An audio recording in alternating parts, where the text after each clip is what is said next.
kemarin sampai pada Nabi Adam yang diletakkan di depan surga. Kemudian itu prosesnya bagaimana, Pak?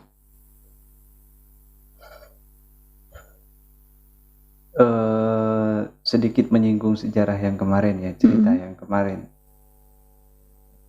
bahwa Nabi Adam setelah kerangkanya selesai diolah, maka diletakkan di depan pintu surga, kemudian dijaili sama iblis itu kan. Maka selanjutnya kita singkat cerita, untuk masalah tambahannya nanti kita tambahkan seiring berjalannya waktu ya. Singkat cerita, semuanya sudah siap, maka proses yang kedua atau langkah yang kedua yaitu proses pemberian atau peniupan ruh dalam jasadnya Nabi Adam. Ruh ini, yakni ruh yang akan dimasukkan ke dalam jasadnya Nabi Adam itu terlebih dahulu diperintah oleh Yang Maha Kuasa. Diperintah, kata Yang Maha Kuasa, ruh sekarang kamu masuk ke jasadnya Nabi Adam. Tetapi ruh menjawab dengan jawaban yang bisa dikatakan menolak dengan cara yang halus lah, bisa dikatakan seperti itu. Karena apa? Karena ruh itu langsung menjawab seperti ini, ya Tuhan, tempat yang saya tuju ini sangat jauh, kemudian jalannya atau labirinnya itu sangat sepi. Akhirnya Tuhan kan tidak banyak bicara, diperintahkannya lagi untuk ruh itu masuk ke dalam jasadnya Nabi Adam untuk yang kedua kalinya. Ya sudah, kamu masuk saja. Lagi-lagi ruh menjawab dengan jawaban yang sama. Tapi kan tempatnya jauh. Ya Tuhan, jauh tempatnya, kemudian gelap. Udah masuk aja. Jauh ya Tuhan, jauh. Terus gelap lagi tempatnya. Nah, untuk kali yang keempat ini, Yang Maha Kuasa langsung seakan-akan memaksa lah. Karena Yang Maha Kuasa berkata demikian, udkhuli karha wakhruji karha. Sekarang kamu harus masuk. Saya paksa kamu harus masuk ke jasadnya Nabi Adam. Nanti ketika sudah waktunya, kamu akan saya suruh keluar dari jasadnya Adam dengan paksaan juga. Makanya ketika Nabi Adam wafat itu kan tidak wafat dengan sendirinya kan. Iya. Tetapi ruhnya dijemput oleh malaikat yang diutus oleh Allah Subhanahu wa taala. Malaikat maut ya. Ya, malaikat maut. Kemudian setelah ruh anggaplah setuju atas perintah dari Yang Maha Kuasa, ternyata ruh langsung lekas masuk ke dalam jasadnya Nabi Adam. Dan jalan yang ditempuh yaitu adalah jalan melalui mulut, lubangnya mulut. Dari situ ruh masuk, kemudian destinasi atau tempat pertama yang dituju oleh ruh itu adalah ad-dimag, otak, bagian otak. Kemudian sesampainya di bagian otak, maka ruh itu dengan segera menyebar ke seluruh organ-organ yang ada di otak. Setelah selesai menyebar di organ otak, maka gilirannya ruh ini langsung menuju ke kedua mata. Hikmahnya, jadi hikmah dari ruh pertama kali hinggap di otak kemudian menuju ke mata, hikmahnya yaitu adalah Tuhan menginginkan supaya Nabi Adam nantinya dapat melihat bagaimana dirinya diciptakan, permulaan penciptaannya itu bagaimana. kemudian prosesnya itu bagaimana, dengan tujuan apabila Nabi Adam itu sudah melihat dirinya sendiri secara proses dan secara awal penciptaan, maka harapannya supaya Nabi Adam tidak mudah takjub, tidak mudah sombong ketika beliau mendapatkan beberapa kemuliaan di kemudian hari. Semisal ketika diangkat menjadi nabi, misalkan, tidak mudah sombong. Ketika diberi ilmu yang lebih, Nabi Adam diharapkan supaya tidak sombong. Oleh karena itu, dari ruh ini perjalanannya dari otak lalu ke mata.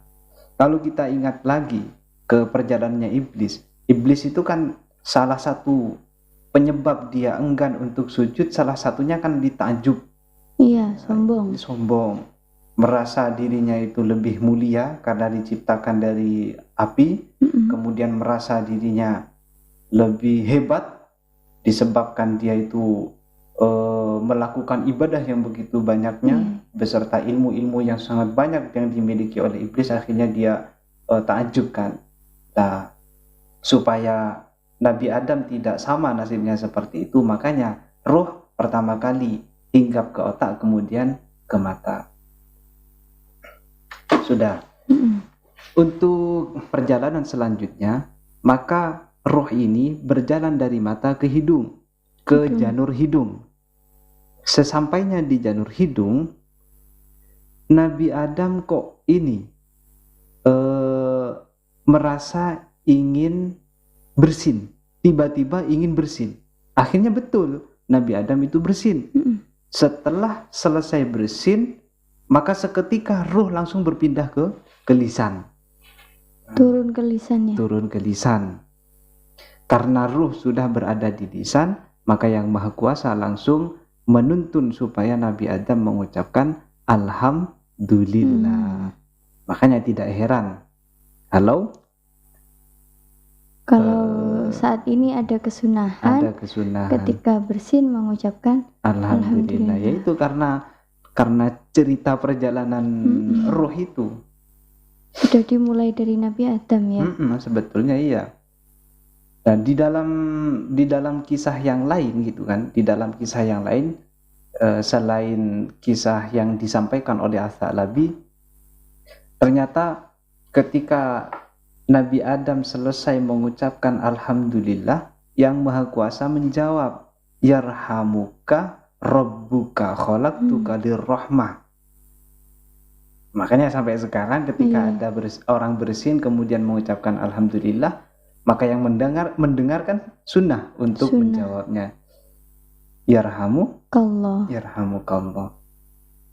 Lah cuman waktu itu, di saat Tuhan menjawab Yarhamuka Rabbuka, seketika Nabi Adam langsung pegang kepala.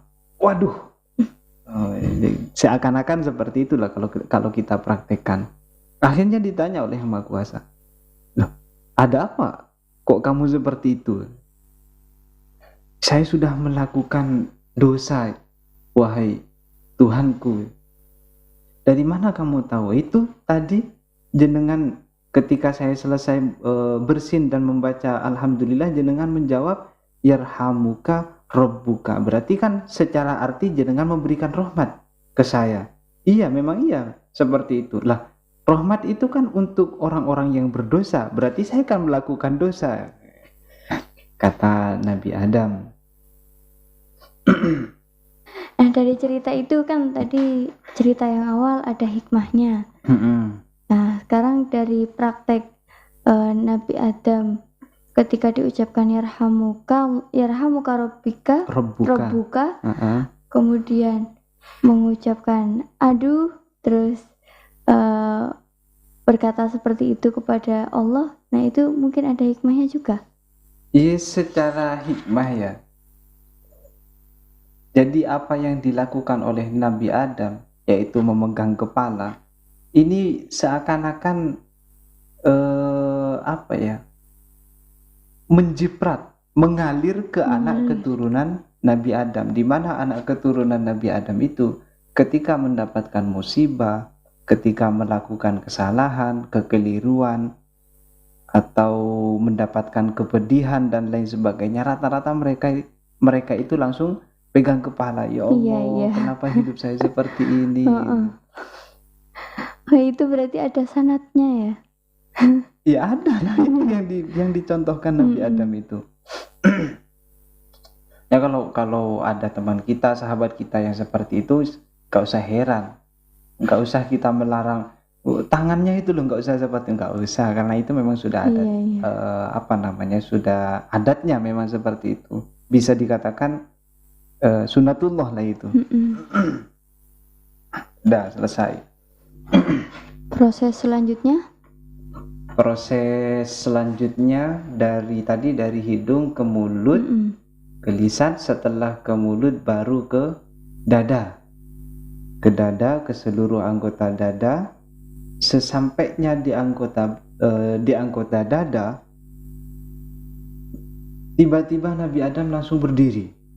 Jadi ketika ruh sudah sampai di dada, Nabi Adam langsung berdiri. Nah, yang namanya ruh masih belum menyeluruh ke seluruh badan, kan otomatis yang kuat hanya sebagian. Terbukti setelah Nabi Adam berdiri, ternyata Nabi Adam itu masih sempoyongan, masih mau tumbang ke sana, tumbang ke sini. Nah, kejadian ini jadi ketergesaan lah ya. Tergesa-gesanya Nabi Adam untuk segera berdiri diabadikan di dalam surat Al-Quran. Wa kanal insanu ajula, kalau tidak salah. Akhirnya yang Maha Kuasa itu bilang seperti ini, seakan-akan lah ya, bilang seperti ini, bentar dulu, nggak usah buru-buru, santai. Semua akan berjalan pada waktunya. Sebagaimana semua akan indah pada waktunya ya. Singkat cerita, roh itu setelah dari dada, roh ini turun ke perut. Setelah nyampe ke perut, maka Nabi Adam seketika langsung merasa lapar. Jadi langsung merasa lapar. Perasaan lapar atau keinginan untuk makan ini adalah keinginan yang pertama kali dirasakan oleh perutnya Nabi Adam. Jadi perasaan lapar itu adalah perasaan yang pertama kali dirasakan oleh perutnya Nabi Adam, oleh Nabi Adam lah. Apa karena itu akhirnya manusia jadi ketika bangun tidur mesti yang dipikirkan makanan? Mungkin bisa jadi seperti itu. Mengikut pada proses bangunnya Nabi Adam setelah diberi ruh atau setelah dimasuki ruh, mungkin bisa jadi seperti itu. Tapi secara referensi wallahu a'lam bishawab. Usai ruh menyebar ke seluruh jasad Nabi Adam, akhirnya Yang Maha Kuasa menawarkan pada Nabi Adam. Jadi Yang Maha Kuasa bilang, wahai Adam, saya akan membuatkan kendaraan untuk kamu. Jadi kamu pilih saja, kamu pilih kuda atau kamu pilih bigol. Bahasa Arabnya bigol, entah kalau bahasa Indonesianya. Hanya Nabi Adam menjawab, saya pilih ini, ya Tuhan, saya pilih kuda saja. Oh bagus. Dan ingat, catat ya. Catat ya. Dicatat. Anggaplah seperti itu, dicatat. Kuda ini nantinya akan menjadi kendaraan sebagai perantara. Jadi akan menjadi kendaraannya anak keturunan kamu sebagai perantara untuk menumpas kebatilan di dunia ini. Oleh karena itu kan, di zamannya Nabi rata-rata tentara dalam membasmi kebatilan menaiki kuda. Nah, kendaraannya berkendara kuda. Jadi mungkin bisa dikatakan pasukan berkuda lah. Iya. Dan untuk bigol yang tidak dipilih oleh Nabi Adam ini bukan berarti ia tercipta dalam keadaan sia-sia di kemudian hari loh ya, enggak. Karena pada kenyataannya Bigal itu pun merupakan satu kendaraan yang dipilih oleh Nabi yang terakhir. Seingat saya dan setahu saya, Nabi itu tidak mau untuk mengendarai kuda, atau belum pernah, mungkin bisa jadi seperti itu, belum pernah untuk menaiki kuda. Sebab sekalipun perang, beliau katanya sih, beliau tetap menggunakan bigol. Bisa diartikan dua pilihan yang ditawarkan oleh Allah Subhanahu wa taala, yakni kuda dan bigol. Rupanya kuda dipilih oleh Nabi Adam, sementara bigol dipilih oleh Nabi yang terakhir. Setelah kuda selesai diciptakan untuk Nabi Adam, maka selanjutnya Nabi Adam ini disuruh untuk jalan-jalan. Tetapi area yang dijadikan tempat berjalannya Nabi Adam ini masih area surga, areanya langit. Jadi perjalanan Nabi Adam itu belum sampai ke bumi. Ya, mengenal lingkungan gitu ya. Mengenal lingkungan. Anggap saja Nabi Adam ini warga baru lah di sana kan. Akhirnya diperkenalkan ke lingkungan yang ada di langit.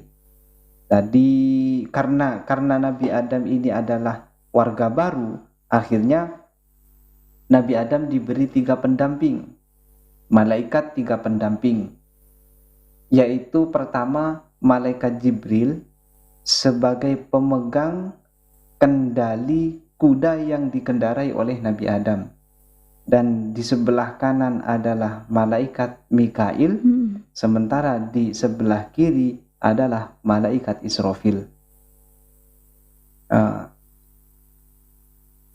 Singkat cerita, Nabi Adam ini langsung berjalan mengitari langit yang ada di sana, dan setiap kali bertemu dengan malaikat, Nabi Adam pasti mengucapkan Assalamualaikum ya malaikatallah, dan malaikat menjawab Waalaikumsalam warahmatullahi wabarakatuh.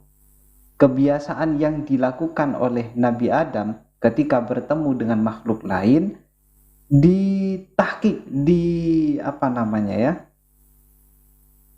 ditegaskan oleh Yang Maha Kuasa. Tuhan mengatakan, apa yang kamu lakukan wahai Adam di saat bertemu dengan makhluk lain, yakni salam maksudnya, maka hal itu akan menjadi kebiasaan untuk dzurriyyahnya kamu sampai pada hari kiamat menjelang, atau sampai pada hari kiamat tiba. Makanya di syariat Nabi yang terakhir disunahkan juga oleh Kanjeng Nabi kan? Ya, disunahkan. Jadi Nabi mengatakan sunnah untuk mengucapkan salam. Baru tahu saya juga. Iya. Selain yang saya tahu dari hadis, ternyata sudah dipraktekkan lebih dahulu oleh Nabi Adam. Sudah dicontohkan lebih dahulu. Kemudian di syariat yang terakhir, Nabi menegaskan kembali. Ya mungkin ini Nabi yang terakhir itu kan datang tidak untuk merusak agama yang sebelumnya, tetapi untuk melanjutkan kan, kemudian dilengkapi. Jadi Nabi sebagai penggenap atau pelengkap dari syariat-syariat di zaman sebelumnya. Sampai di sini proses perjalanan ruh bisa dikatakan sudah selesai. Kemudian proses-proses pengenalan warga baru, pengenalan Nabi Adam sebagai warga baru di kota langit sudah selesai. Maka selanjutnya adalah proses penciptaan Sayyidah Hawa atau Bunda Hawa. Itu apa memang Allah merencanakan atau ada keinginan dari Nabi Adam untuk memiliki teman semisal?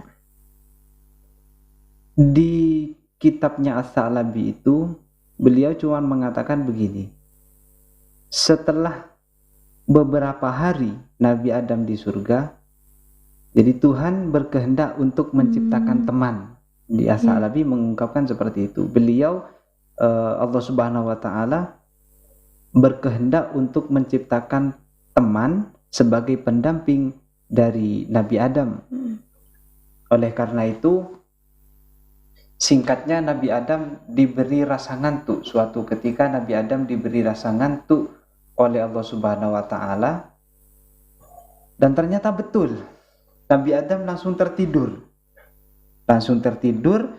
Lah di saat Nabi Adam tidur ini, maka Yang Maha Kuasa memberi perintah supaya tulang rusuk Nabi Adam dicabut, tulang rusuk bagian kiri dan yang qasir, yang pendek dicabut.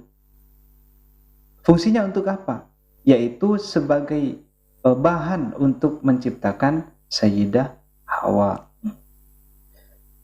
Dengan proses yang singkat, Sayyidah Hawa diciptakan, dan setelah selesai diciptakan maka Sayyidah Hawa diberi perhiasan, dihias, kemudian diberi perhiasan yang terbuat dari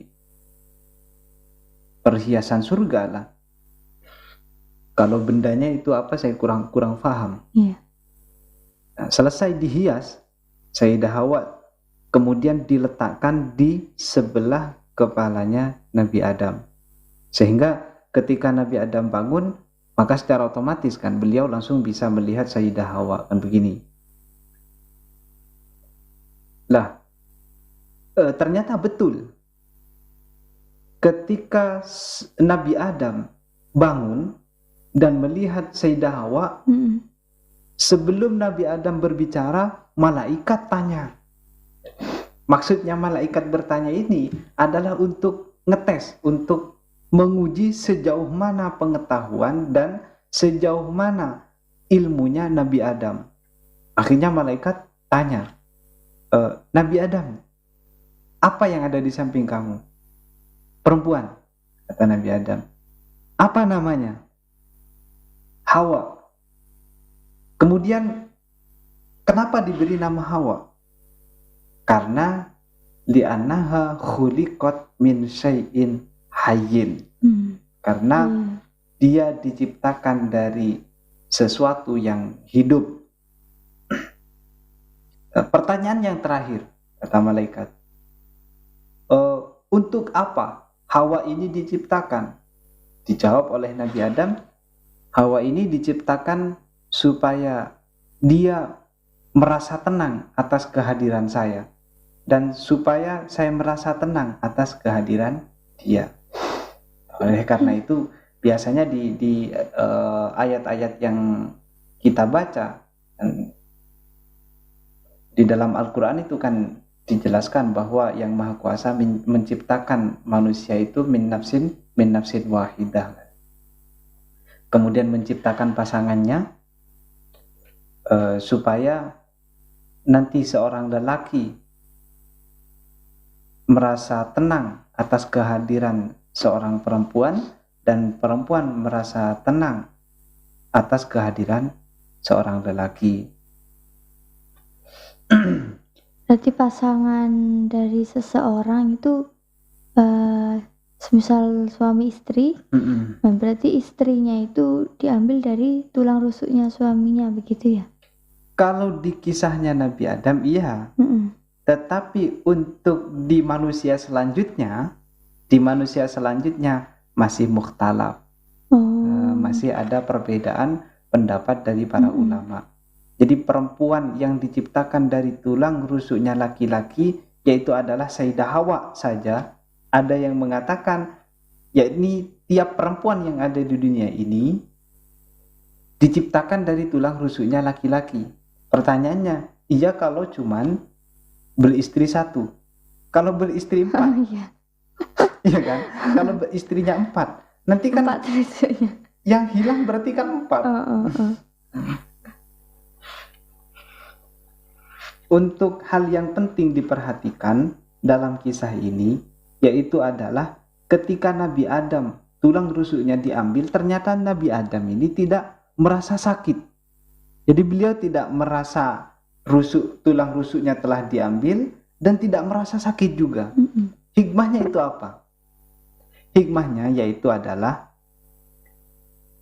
seandai kata Nabi Adam merasa sakit atas diambilnya tulang rusuk itu, maka niscaya di kehidupan selanjutnya tidak akan ditemukan laki-laki yang memiliki sifat penyayang pada kaum perempuan.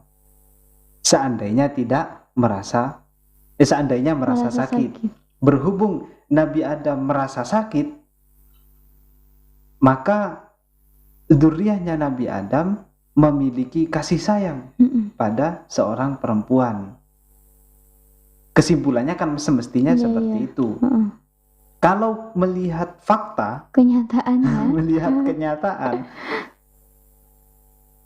ya banyak juga sih laki-laki yang tidak memiliki rasa kasih sayang pada perempuan. Terus apakah pendapat ulama yang mengatakan hal itu salah? Oh, tidak salah. Karena yang dipandang ulama adalah secara umum.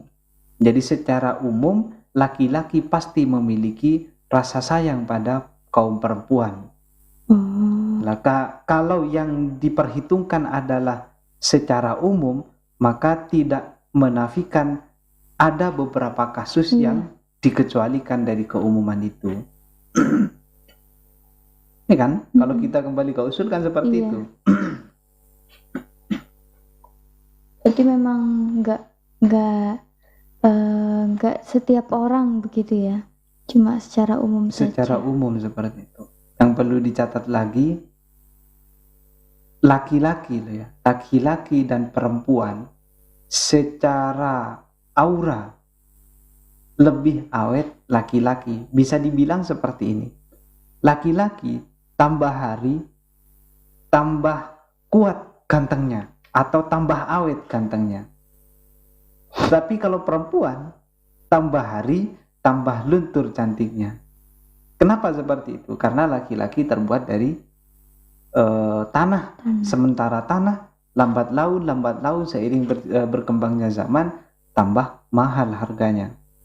Tetapi kalau perempuan ini kan diciptakan dari daging, di mana daging tambah hari maka tambah busuk nantinya, bukan tambah enak atau malah tambah lebih baik, enggak. Kenapa kok wanita nggak dari tanah juga ya? Ya, biar awet muda.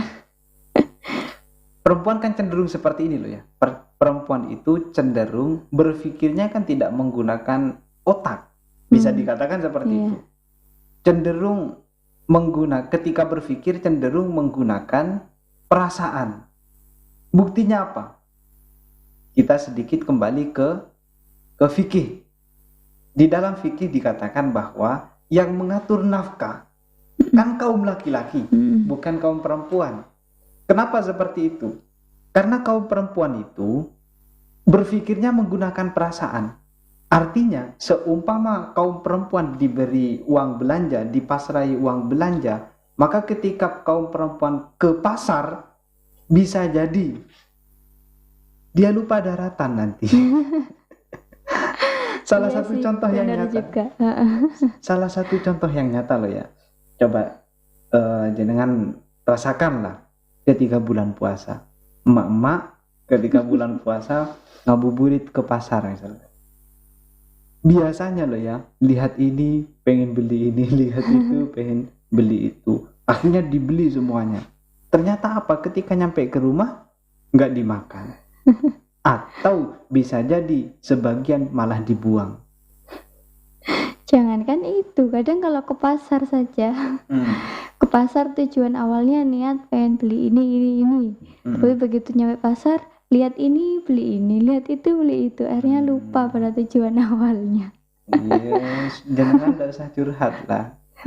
Enggak curhat. Menceritakan pengalaman pribadi berarti. Pun.